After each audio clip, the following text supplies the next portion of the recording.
Nos reunieron en la sala de estar como si fuera la mañana de Navidad.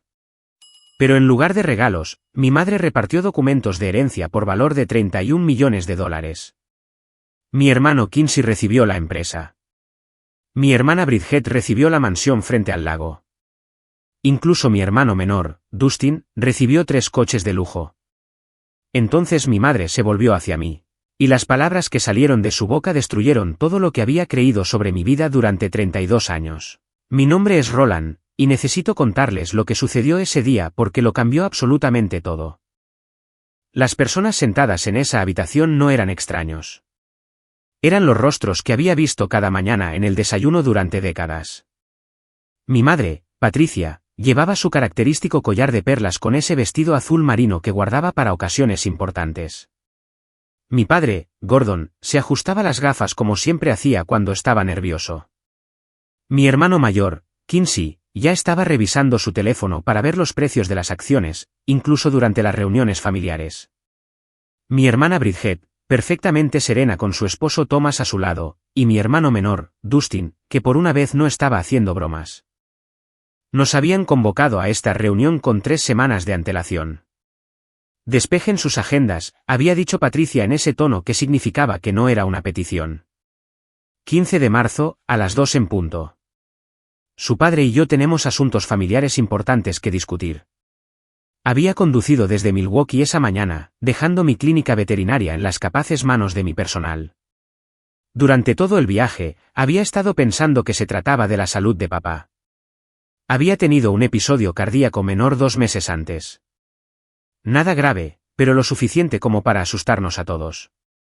Supuse que finalmente se iban a jubilar, tal vez para entregar el negocio familiar de distribución farmacéutica a Quincy, quien básicamente lo había estado dirigiendo de todos modos durante los últimos 5 años. La finca familiar se encontraba en 40 acres en Lake Forest, el tipo de barrio de dinero antiguo donde los caminos de entrada tenían nombres y las casas se habían transmitido de generación en generación. Había crecido corriendo por estos pasillos, deslizándome por la barandilla de caoba cuando Patricia no miraba, construyendo fuertes con mis hermanos en el enorme estudio donde ahora nos sentábamos. Hijos, comenzó mi madre. Y todavía recuerdo cómo la luz de la tarde iluminaba su collar de perlas mientras estaba de pie detrás de la silla de mi padre, con las manos apoyadas en el cuero como si estuviera posando para un retrato. El reciente susto de salud de su padre nos ha hecho darnos cuenta de que es hora de asegurar el legado familiar. Hemos pasado un tiempo considerable con nuestros abogados, asegurándonos de que todo esté debidamente organizado. Caminó alrededor del escritorio con una sorprendente eficiencia para una mujer de 70 años, entregando portafolios de cuero uno por uno. El escudo de la familia Thornfield estaba grabado en cada uno en oro. Quincy recibió el suyo primero, por supuesto, luego Bridget, luego Dustin. Cuando llegó a mí, dudó solo un segundo, y algo en sus ojos parpadeó. Pensé que era emoción por dividir los bienes familiares. Estaba equivocado. Vi a Quincy abrir su portafolio primero. Sus ojos se abrieron de par en par y realmente silbó suavemente. Mamá, papá, esto es increíblemente generoso, dijo, escaneando los documentos. ¿Toda la empresa? ¿Están seguros? Bridget jadeó cuando abrió el suyo. ¿La casa de Lake Forest? Pero ustedes aman este lugar. Nos quedamos con el condominio en Florida, dijo Gordon, hablando por primera vez desde que nos habíamos sentado. A nuestra edad, los inviernos aquí son cada vez más difíciles. Dustin seguía pasando las páginas con incredulidad. 3 coches, el Bentley, el Ferrari y el Mustang antiguo. Miró a nuestros padres. Pero papá, tú mismo restauraste ese Mustang. Es hora de pasar las cosas a la siguiente generación, dijo Gordon, pero no nos miraba a ninguno de nosotros. Sus ojos estaban fijos en un punto en la pared en algún lugar detrás de mi cabeza. Abrí mi portafolio. Dentro había una sola hoja de papel, un cheque de caja por $50.000 y una breve nota escrita en el membrete de la familia. Por tus años con nuestra familia. La habitación quedó en completo silencio. Podía oír el tic-tac del reloj de pie en el pasillo, el mismo reloj que había sonado cada hora de mi infancia. Leí la nota 3 veces, seguro de que me faltaba algo. Busqué en el portafolio los otros documentos, la herencia real, la explicación que haría que esto tuviera sentido. No entiendo, dije, y mi voz sonó extraña, como si viniera de la boca de otra persona. ¿Hay otro portafolio? Alguien cometió un error en el despacho del abogado. El rostro de Patricia se transformó en algo que nunca había visto antes. En 32 años de llamar a esta mujer mamá, de verla organizar galas benéficas y reuniones del club de jardinería, de verla manejar cada situación social con una gracia practicada, nunca había visto esta expresión. Era fría, clínica, como si estuviera dando un diagnóstico a un paciente que nunca volvería a ver. Roland, dijo, e incluso la forma en que dijo mi nombre era diferente, despojada de la calidez que siempre había oído allí. Hay algo que deberíamos haberte dicho hace años, algo que pensamos que sería más amable no contarte. Pero dadas las circunstancias, necesitas saber la verdad. Mis hermanos me estaban mirando ahora. Kinsey había dejado su portafolio. La mano de Bridget había encontrado el brazo de Thomas. Dustin parecía querer desaparecer en su silla. Fuiste adoptado cuando tenías 3 meses, continuó Patricia, cada palabra deliberada y medida. Tu madre biológica era una adolescente que no podía quedarse contigo. Te acogimos a través de una agencia de adopción privada. Te dimos todo lo que nuestros hijos biológicos tuvieron. Las mejores escuelas, las mismas oportunidades, las mismas ventajas. Pero legalmente, el fideicomiso de la familia Thornfield es muy específico. Establece que solo los parientes de sangre pueden heredar los bienes familiares. El reloj de pie sonó 3 veces, marcando la hora y el momento exacto en que toda mi comprensión de quién era se hizo añicos. Pensé que tenía la familia perfecta del sueño americano. Crecer en el hogar de los Thornfield significaba escuelas privadas donde todos sabían tu nombre, membresías en clubes de campo que abrían todas las puertas y cenas dominicales donde nos reuníamos alrededor de la mesa de comedor de 12 asientos para reírnos de las últimas aventuras empresariales de Kinsey o de las galas benéficas de Bridget. Yo era Roland Thornfield, el hijo del medio que eligió convertirse en veterinario en lugar de unirse al imperio de distribución farmacéutica de la familia. Y todos decían que era valiente por seguir mi propio camino. Mi clínica en el centro de Milwaukee era todo lo que había soñado. Después de 6 años de construirla desde una clínica de una sola habitación hasta un hospital de animales de servicio completo, acababa de contratar a mi 10º empleado. Atendíamos a 40 pacientes al día, a veces más durante las horas de emergencia. El periódico local había publicado un artículo sobre nosotros titulado, El veterinario que nunca dice que no, porque me había ganado la reputación de tratar a los animales independientemente de la capacidad de pago de sus dueños. Mi gerente de oficina, Sandra, siempre negaba con la cabeza ante mi corazón blando, pero sonreía cuando lo decía. Es usted demasiado bueno para este mundo, Dr. Thornfield, me decía mientras me quedaba hasta tarde para monitorear la recuperación de los perros rescatados o venía los domingos para revisar a los pacientes quirúrgicos. Sus padres lo criaron bien.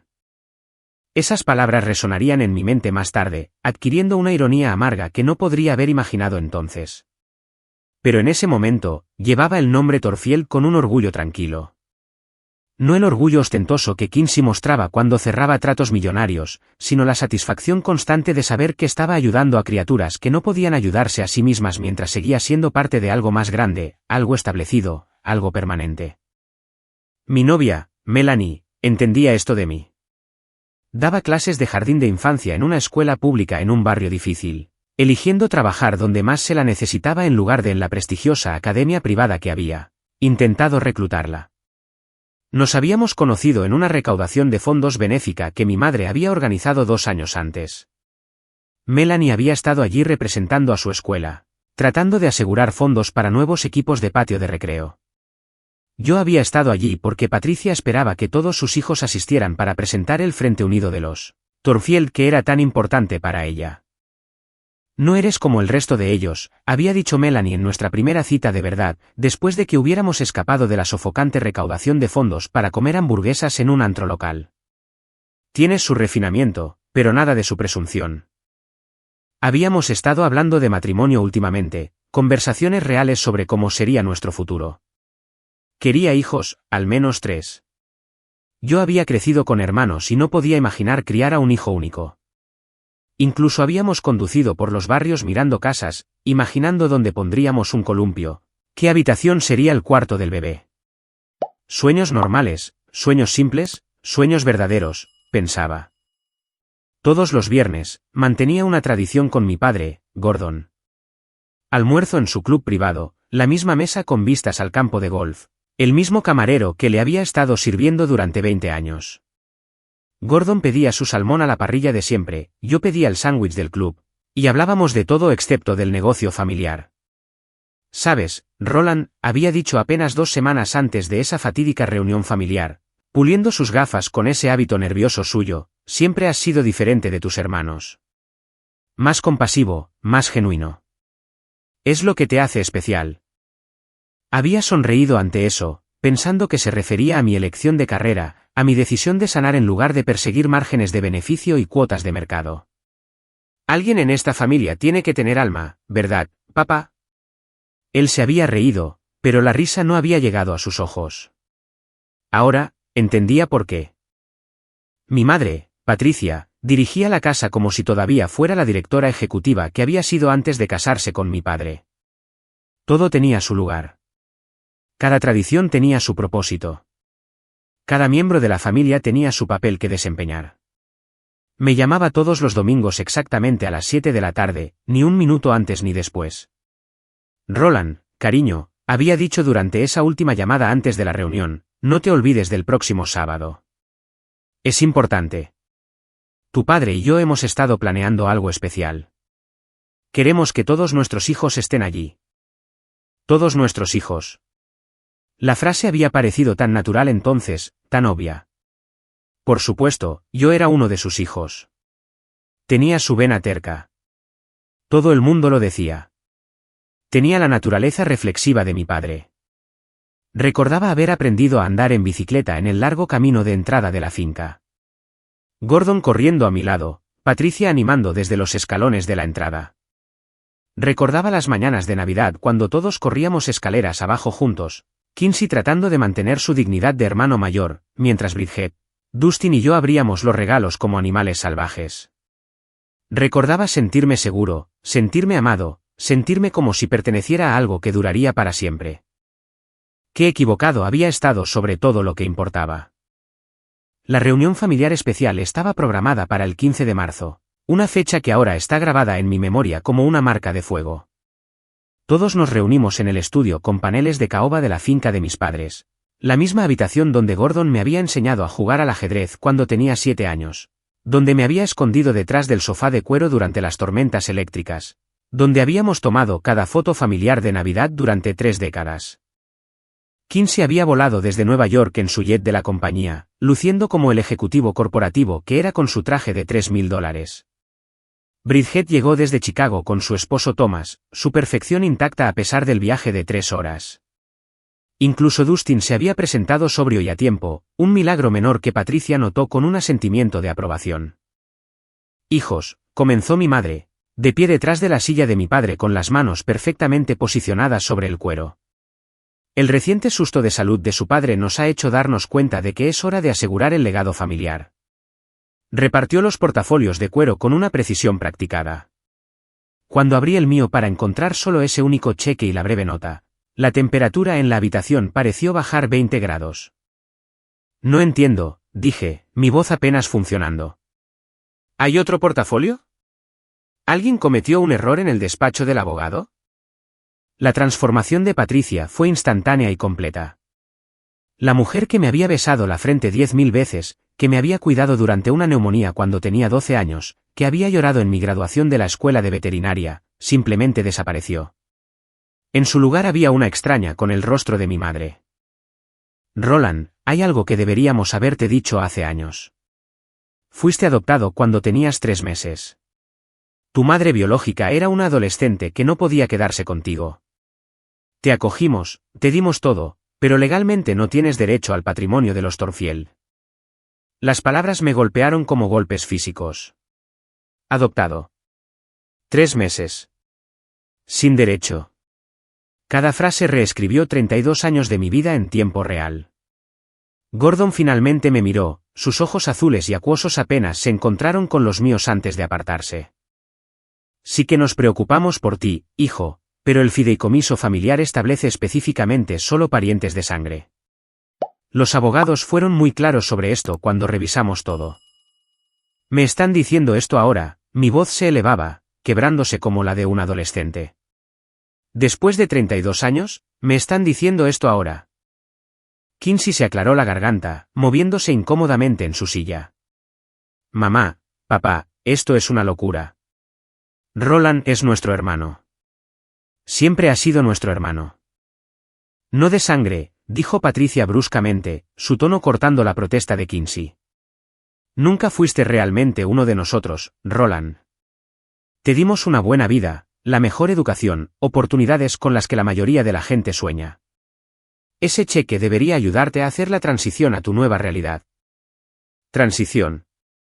Como si estuviera cambiando de trabajo o mudándome de apartamento. No como si me estuvieran arrancando toda mi identidad. Bridget estaba llorando ahora, lágrimas silenciosas corrían por su rostro perfectamente maquillado. Esto es cruel, susurró. Esto es tan innecesariamente cruel. Thomas le rodeó con el brazo, pero su expresión era cuidadosamente neutral. Él lo sabía, me di cuenta. El yerno sabía lo que al hijo nunca le habían dicho. Lo sabían, les pregunté a todos, mi mirada moviéndose de rostro en rostro. Todos ustedes lo sabían. La barbilla de Patricia se alzó ligeramente. Ese gesto que había visto 1000 veces cuando estaba a punto de dar una verdad desagradable en una reunión de la junta directiva. Nos enteramos cuando Kinsey cumplió 18. Los abogados insistieron en que lo supiera como el mayor y eventual heredero de la empresa. Se lo dijimos a Bridget cuando se comprometió con Thomas por razones legales relacionadas con su fondo fiduciario. Dustin se enteró cuando cumplió 21. Les hicimos prometer que no te lo dirían. Pensamos que sería más amable, añadió Gordon débilmente. Eras feliz. ¿Por qué destruir eso? ¿Más amable? La palabra salió casi como una risa. Pensaron que mentirme toda mi vida era más amable. Dustin finalmente habló, su voz ronca. Esto está muy mal. Roland me salvó la vida cuando me estaba ahogando en la piscina. Me enseñó a conducir. Me cubrió cuando choqué el Mercedes de papá. La sangre no hace a alguien familia.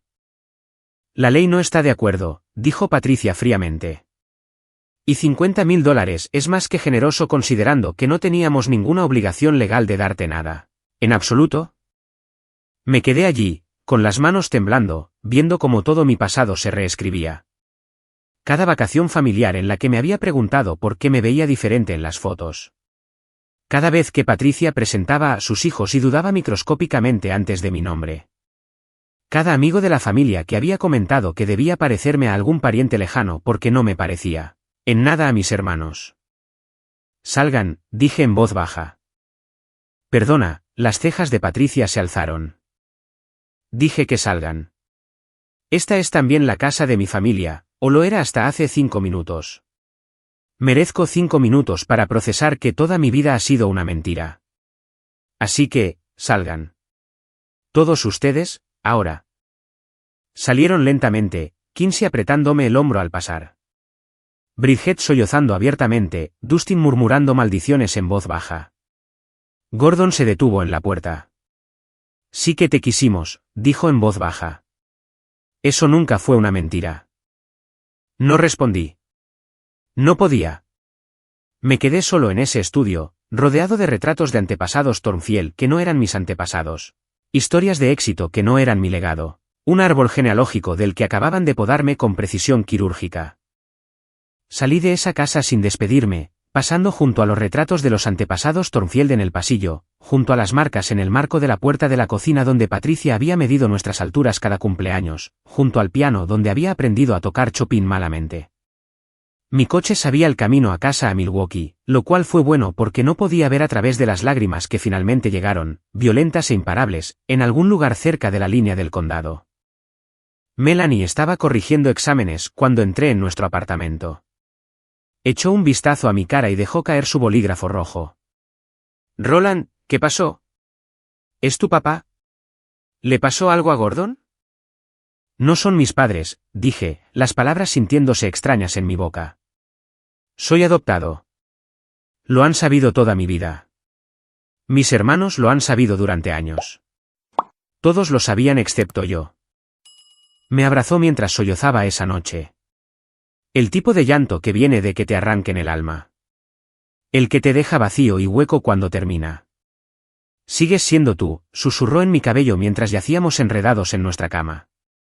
Sigues siendo el hombre que salva animales, que es voluntario en el refugio todos los sábados, que me hace reír todas las mañanas. Ellos no te dieron eso. Eso es todo tuyo. Pero, ¿quién soy yo?, le pregunté al techo a las 3 de la mañana. Si no soy Roland Thornfield, ¿quién demonios soy? Eres el hombre que amo, dijo Melanie con firmeza. Todo lo demás son solo detalles. A la mañana siguiente, la rabia reemplazó al dolor. Llegó de repente mientras preparaba café, mirando mi diploma de la escuela de veterinaria colgado en la pared. Roland Thornfield, doctor en medicina veterinaria. Incluso mi educación estaba sellada con su nombre, su mentira. Si los Thornfield pudieron ocultarme esto durante 32 años, ¿qué más estaban ocultando? ¿Quiénes eran mis padres biológicos? ¿Por qué me dieron en adopción? ¿Alguna vez pensaron en mí? ¿Estaban vivos? ¿Tenía otros hermanos en alguna parte? Hermanos de verdad, que compartieran mi ADN y quizás mi barbilla terca o mi extraña habilidad para memorizar números de teléfono. Necesito encontrarlos, le dije a Melanie durante el desayuno. Mis padres biológicos. Necesito saber quién soy realmente. Extendió la mano sobre nuestra pequeña mesa de cocina y tomó la mía. Entonces los encontraremos. Cueste lo que cueste. Encontré a Chester Pike a través de la fuente más improbable, la señora Kowalski, cuyo gato diabético había estado tratando durante 2 años. Mencionó que su hermano había estado desaparecido durante 30 años hasta que un investigador privado llamado Chester Pike lo encontró viviendo en Portland con un nombre diferente. La oficina de Chester estaba encima de un restaurante chino en el lado sur de Milwaukee, subiendo 2 tramos de escaleras que crujían con cada paso. El hombre en sí tenía 70 años, complexión de un viejo defensa de fútbol americano, con ojos agudos que parecían catalogar todo sobre ti en una sola mirada. Las búsquedas de padres biológicos pueden ser difíciles, advirtió Chester, su voz ronca suavizada por lo que parecía ser una simpatía genuina. A veces los registros están tan sellados que ni yo puedo abrirlos. A veces las personas que encuentras no quieren ser encontradas. A veces la verdad duele más que no saber. Necesito saber, le dije, colocando su tarifa de anticipo en su escritorio desordenado. Mis padres biológicos podrían ser cualquiera. Podrían no ser nadie. Podrían estar muertos. Pero son mi verdad, y tengo derecho a esa verdad. Chester me estudió por un largo momento, luego se guardó el dinero. 200 al día, más gastos. Necesitaré todo lo que sepas, que probablemente no es mucho, y acceso a cualquier registro familiar que puedas conseguir. No tengo nada. Me lo dijeron hace 3 días.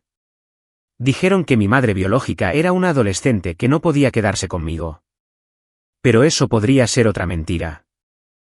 ¿Adoptado cuándo? Cuando tenía 3 meses, en diciembre de 1992. Así que habría nacido en septiembre. Chester tomó notas en un cuaderno gastado. Adopción privada. Dijeron que usaron una agencia privada. Esas son realmente más fáciles a veces. Las agencias privadas significan abogados, y los abogados significan rastros de papel. Tus padres adoptivos usaron un abogado local. Jerome Blackstone en Filadelfia. Él manejaba todo su trabajo legal en ese entonces. Las cejas de Chester se alzaron. Blackstone. Todavía ejerce, aunque debe estar cerca de los 80. Ese es nuestro punto de partida. Iré en coche hasta allí mañana. Voy contigo, dije. No es así como suelo trabajar. No me importa cómo sueles trabajar. Me robaron 32 años de verdad. No voy a quedarme al margen en esto. Chester me miró de nuevo con esos ojos catalogadores, luego asintió lentamente. Bien, Pero sigues mis indicaciones, y si te digo que esperes en el coche, esperas. A algunas personas no les gusta que desentierren su pasado, y pueden volverse hostiles al respecto. Nos dimos la mano, su agarre firme y tranquilizador. Mientras bajaba por esas escaleras crujientes, pasando el olor a dim sum del restaurante de abajo, sentí algo que no había sentido desde ese horrible momento en el estudio de los Thornfield, un propósito. Iba a descubrir quién era realmente, incluso si la verdad destruía lo que quedaba de mi mundo. El viaje a Filadelfia tomó 12 horas, con Chester insistiendo en detenerse en cada área de descanso para estirar su rodilla mala. El despacho de abogados de Jerome Blackstone ocupaba la planta baja de una casa de piedra rojiza que había visto mejores décadas, apretada entre una tintorería y una oficina de fianzas. La recepcionista, que parecía casi tan vieja como el propio Blackstone, pareció sorprendida de que alguien quisiera verlo. Ya no acepta nuevos clientes, dijo, mirándonos por encima de unas gafas de lectura unidas con cinta adhesiva. No somos clientes, dijo Chester, deslizando su licencia de investigador sobre el escritorio de ella. Estamos aquí por una adopción que manejó en 1992. Blackstone tenía 80 años y tenía un día, delgado como el papel, con manchas de la edad cubriendo manos que temblaban ligeramente mientras revisaba las credenciales de Chester. Su oficina olía a libros viejos y a puros aún más viejos, a pesar del letrero de no fumar, exhibido prominentemente. La adopción Thornfield, dijo después de que Chester explicara por qué estábamos allí. Su voz era sorprendentemente fuerte para un hombre de aspecto tan frágil. La recuerdo. Adopción privada, muy discreta, muy rápida. Los padres adoptivos insistieron bastante en la discreción. Necesitamos los nombres de los padres biológicos, dije, inclinándome hacia adelante en mi silla.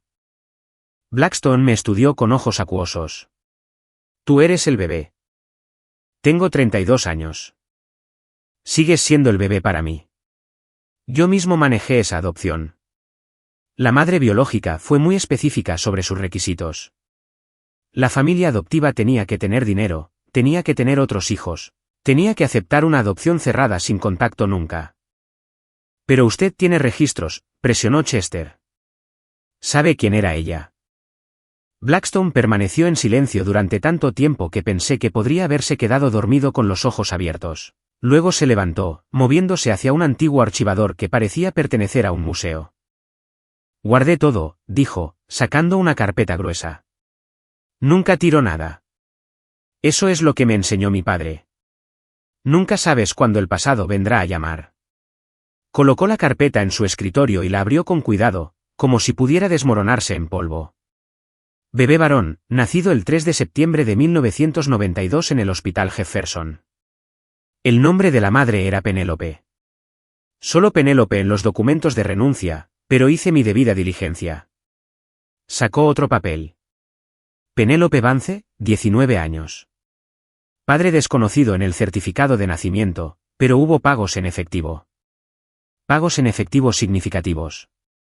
Alguien quería que esto se manejara de forma discreta y rápida. ¿Efectivo? Los instintos de investigador de Chester se activaron. ¿Cuánto efectivo? $50.000 en 1992. Suficiente para cubrir todos los gastos y algo más. Los billetes eran secuenciales, lo que siempre me pareció extraño. Como si vinieran directamente de un retiro bancario, no de los ahorros de alguien. ¿Tiene una dirección de Penélope Vance?, pregunté, mi corazón martilleando. Tengo la que tenía entonces. Indicó una dirección de Filadelfia, pero solo estuvo allí durante 3 meses después del nacimiento. Luego desapareció.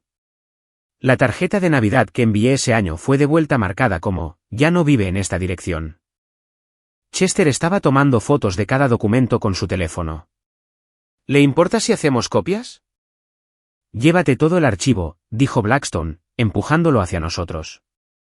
Me jubilo el próximo mes, cerrando la práctica. Consideren que es cerrar el círculo. 2 semanas después, mi teléfono sonó mientras estaba en medio de una cirugía, extirpando un tumor a un Golden Retriever.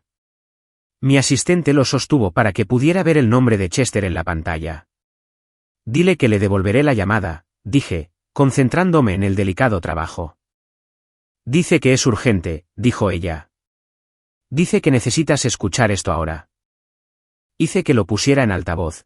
Mi mano todavía trabajando firmemente a pesar de la adrenalina que de repente corría por mis venas.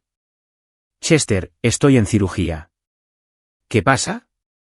Roland, necesitas sentarte. Estoy literalmente sosteniendo un bisturí. ¿Qué encontraste? Encontré a tu madre biológica, Penélope Vance. Murió hace 5 años de cáncer de mama, pero Roland dejó algo. Una carta con un bufete de abogados en Nueva York para que te la dieran si alguna vez la buscabas. Mis manos se detuvieron por un segundo. ¿Qué dice? Tu padre biológico, Roland. Tu padre es Michelle Cray. Las pinzas se me escaparon de la mano, cayendo con estrépito en la bandeja quirúrgica. Mi asistente me miró con alarma, pero no podía hablar. El nombre resonaba en mi cabeza como el toque de una campana. Michelle Cray. El Michelle Cray que era dueño de Industrias Cray, una de las mayores empresas de logística y transporte de América. El multimillonario cuyo rostro aparecía en la revista Forbes cada año. El hombre cuyo hijo mayor, Michelle Jr., acababa de anunciar su candidatura al Senado, cuya familia era la realeza americana en todo menos en el nombre.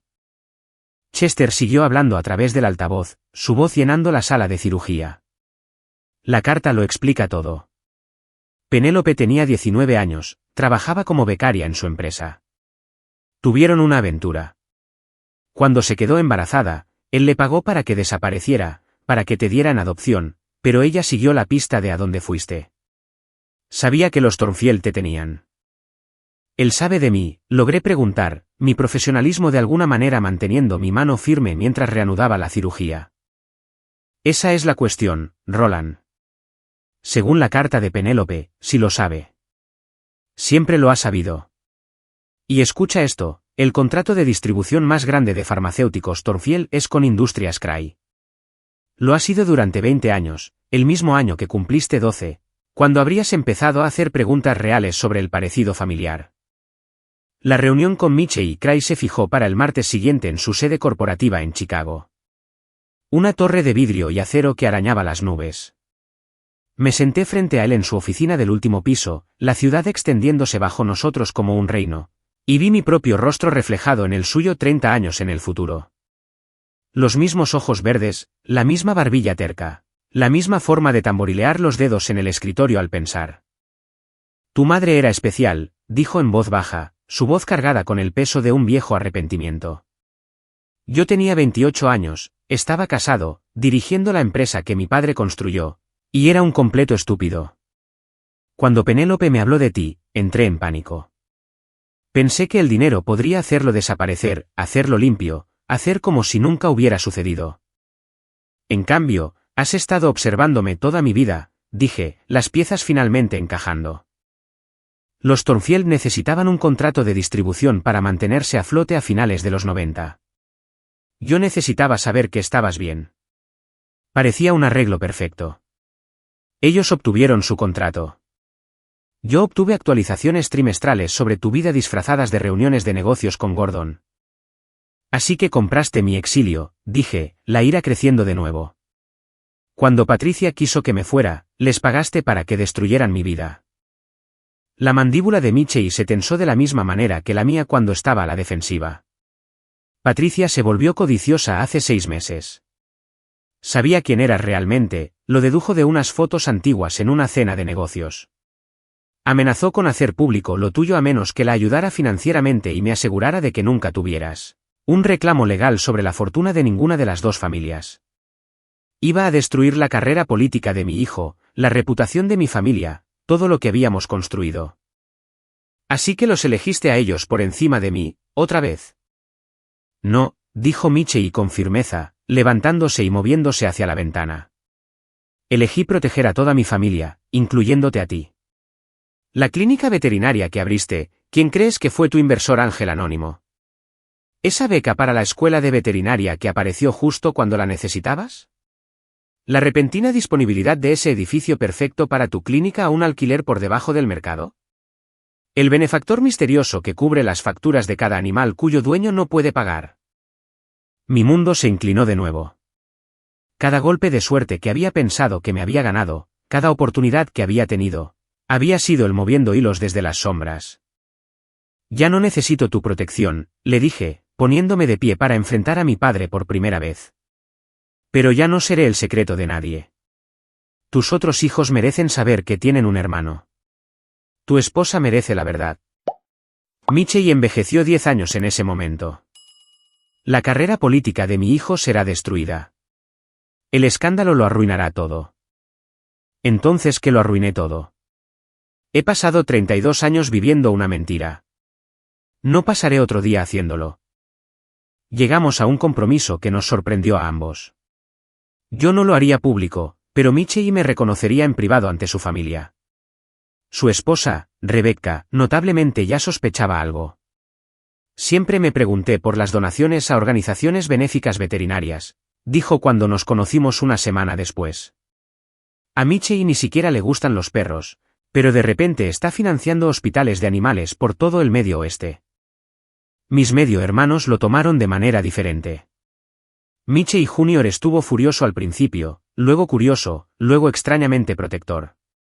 Si esto sale a la luz, controlamos la narrativa, dijo, ya pensando como el político en que se estaba convirtiendo.